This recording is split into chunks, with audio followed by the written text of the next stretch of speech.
Welcome back. You're listening to the panel discussion, Agency Handbook on Cyber and the Hybrid Cloud, sponsored by VMware on federalnewsradio.com and 1500 AM. I'm your host, Jason Miller. My guests are Jay Huey, the Cloud Portfolio Director at the Technology Transformation Service in the General Services Administration, Todd Myers, the Automation Lead CIOT at the National Geospatial Intelligence Agency, Ben Bergerson, the CIO and Senior Agency Official for Cyber Risk Management at the U.S. Trade and Development Agency, and Bill Rowan, the Vice President of Federal Sales for VMware. In the last segment, we were talking about data security, and Todd said something that was just, got us all kind of laughing, but also very interesting that, data, it's all about data. Data is the security side. You have to worry about your data, and everything else kind of is maybe secondary. Maybe I'm paraphrasing a little bit. But it's interesting when we start talking about the model of security. Todd has from NGA's perspective, you have class, unclass, you have a much broader perspective. Let me turn to Ben then and talk a little bit from the maybe less classified world, maybe a little bit of classified, but mostly unclassed world. What security model are you starting to use as you are moving to the cloud?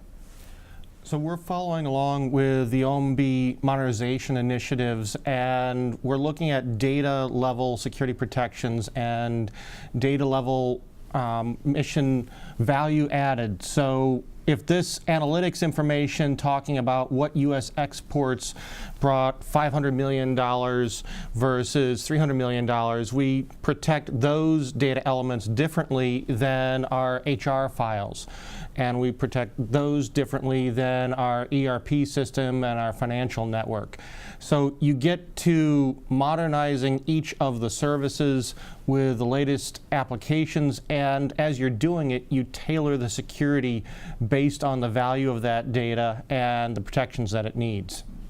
Now, as you were making those decisions, the values could change too, right? So, for instance, if you have export data on, let's pick on something that's been in the news, steel, and then all of a sudden people want to see, okay, how much is the U.S. really exporting around steel? And I know I'm making this up, but does the values change and you have to turn up or turn down the security? And can you do that in the model you're using?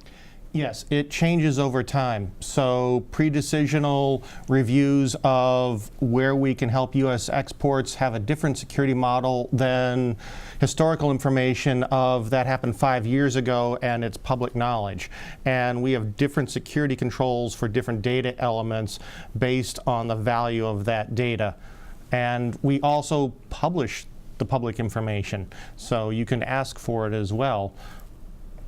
And Bill, jump in here a little bit, because from a security perspective, as you guys are looking at the hybrid cloud, you talked about zero trust model, the valuation of the data, is that where you see kind of the future starting to tick in? Sure. All information has a time value associated to as it relates back to security. We see this in the intelligence community. Information will have a different value over a period of time. Department of Defense, USDA, take your pick. It's all has this, and I think that's the great part we're talking about in the going forth future is we finally have a chance to change the model as we go along time versus a specific security model for all the data or for a great portion of the data. In 5 years, if it doesn't need that same security model, let's change it. Let's have some agility. Let's have some cost savings that are associated with that versus trying to make sure everything fits in one little bucket and we feel comfortable about it. I think the other part too that it evolves is it gives us a chance to relook at information that we thought needed to be secured at a particular level, or maybe it's not the data. Maybe we were more concerned about the application. So focus the security model on the application, put those savings there. The data, without any access to the application, may not have the same type of security risk, and therefore, again, we can shift those resources where necessary. And Todd, let me bring you in, because when we talk about data that gets more useful, less useful over time, or more valuable, I guess useful is not the right word. And how are you guys addressing the security piece from, hey, today this is highly classified, to tomorrow it's maybe this level 2 versus or level 3 in terms of how you classify the different pieces of information? Yeah, well, I can't answer that question specifically, Generally. but I can give you a general framing of we have NAR requirements, so when we generate a product, we have to archive that data for a certain period of time. But generally speaking, depending upon the mission and that classification marking will stay with that data. As I mentioned earlier, the Open Data Store initiative and other environments, as we go forward, we're separating the system controls to the data, because the data is now sitting in an environment that, based upon an API call and based upon your attributes that it looks up against your information of what clearance you have access to use that data, or the application having a need to interact with that data, will depend on how that classified data or unclassified data will be presented to the application. So it's no longer the ways of a data warehousing environment or a library saying that this application stack is going to give access to the data repository. We open up the data, but we maintain the provenance and pedigree of the attributes of access to the data. So I think it's actually a much more interesting conversation or to think about with respect to how you would design applications based upon systems not controlling access to a specific type of data or phenomenology based upon a classification, but normalizing or decentralizing the environment so that you can normalize the applications that have access to that. And all this kind of flows into the broader discussion, because one of the big pushes from the administration on IT modernization is that they're tagging it directly to improving security. But there's the other piece of it too. So Ben, you guys are down a path of modernizing. As you opened up the conversation today, you talked about, last year was email, this year is other kind of some of the back office. How does the modernization effort kind of play into this security, and security play into the modernization effort? So last year, yes, we moved our personal network drives and our email. Now we're looking at our data analytics capability of where we should go into what countries and help with more U.S. exports. That system has been around for a decade, and it fits into legacy application modernization, taking a look at all the new features and capabilities that we'd be able to provide to the different country managers, saying, I'd like to analyze the data this way and compare it to 4 different reports and other countries running what-if scenarios. So we're getting new features. At the same time, we're getting more security system built into that application capability. We're not just going to bolt on and keep the legacy application. We're completely replacing that system with modern technology, and we are saving money because we are virtualizing it and we're not building hardware for each system there. And we're also doing it for video teleconferencing. We've got a legacy video teleconferencing system that you can now just do off of every smartphone, laptop, PC, and the camera hanging down from the ceiling, and you're getting 4K resolution or high-def resolution. So you're putting on different availability and speed of access so that there's not latency for video, as well as what communication is that. Is that a public video teleconference or is that a private one? And we've got a lot of great opportunities there. Jay, jump in here a little bit and broaden this for me, because the IT modernization push that we're seeing, whether it's through just a move to the cloud like Ben's talking about, or see the broader perspective from the administration and centers of excellence, how do you find that right balance of IT modernization and security? Yeah, I think it's about balance, and we talked before about granularity and specificity.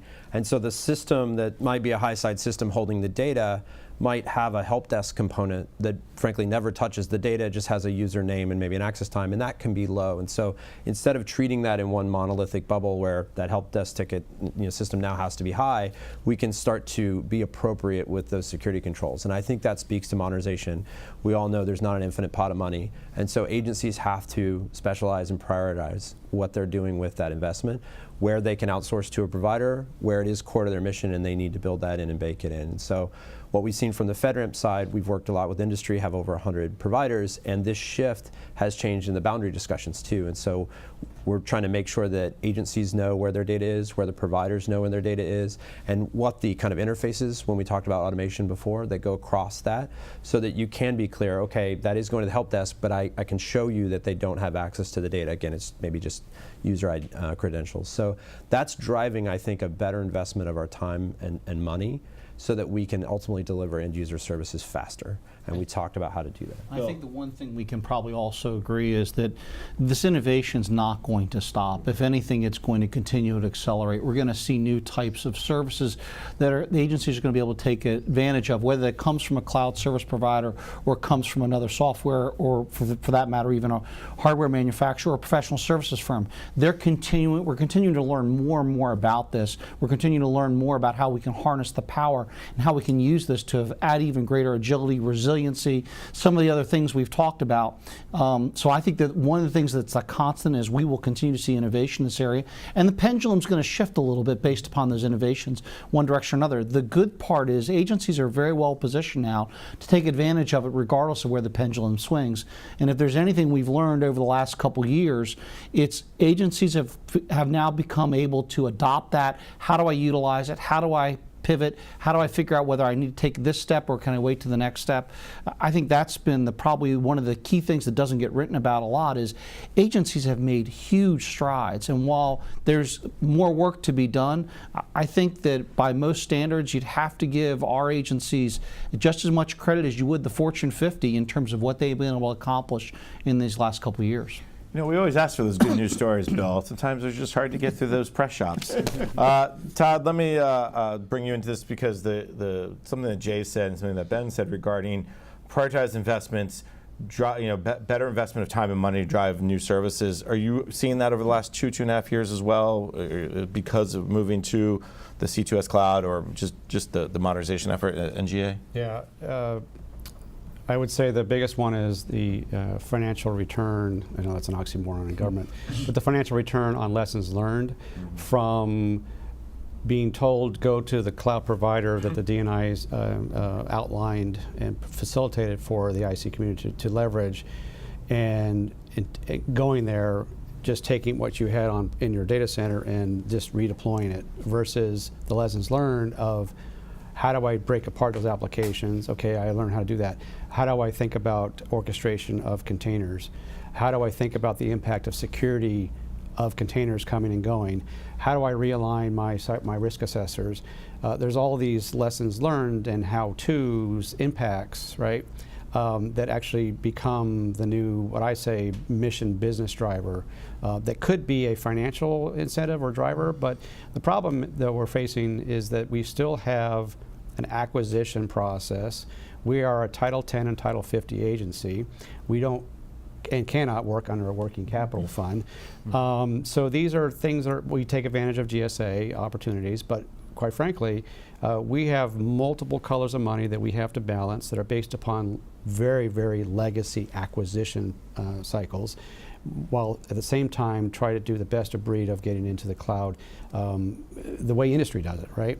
I'm not going to deploy an environment that's based upon a monolithic design that requires me to use Amazon machine instances that are load balanced, where I'm spending orders of magnitude more dollars versus deploying 15 small machines and deploying a cluster set of services on that and running containers. It's just leaps and bounds. The issue is, though, articulating the design patterns to the programs to understand how to even compose in a container to begin with. Right. So we've got it all over the place. So the lessons learned really, I think, is going to be the longest value as far as looking back and say, oh, this is what we spent, look, this is what we've been playing with, and this is how we can go forward to kind of keep it even state or even be far more efficient. Ben, jump in. Todd had mentioned realigning your assessors for security in your new environment. That's very important. When you're in half a dozen different cloud environments and they're providing different services, there is a great baseline of you're at FedRAMP low, medium, or high on the unclassed side, and then the same levels on the classified side. You have that as a beginning. You then dig into it as a customer because you're still responsible for the risk management of what could happen in that environment, what's the likelihood that that'll happen, and what's the impact on that mission. So you can outsource security, but you always retain your executive risk management of where should we go and what's the likelihood of something good happening or something not good happening. Jay, jump in. You said my favorite word, which is FedRAMP, of course. And so we actually just released, we call it the Lightweight Software as a Service, LISAS for short. It's 30 controls. And so going back to this prioritization of work, you can work with a vendor and test 30 controls in a much reduced time, and then spend that time and attention on your high-side services. And so that's where we've seen this granularity play out over time to help give that agency the flexibility they need to do it. All right, Bill, you get the last word. And I think that it's interesting, what you're seeing is now manufacturers or developers, we understand these controls better. And so we're spending more time on the front end. How can we start building these controls in from the very beginning?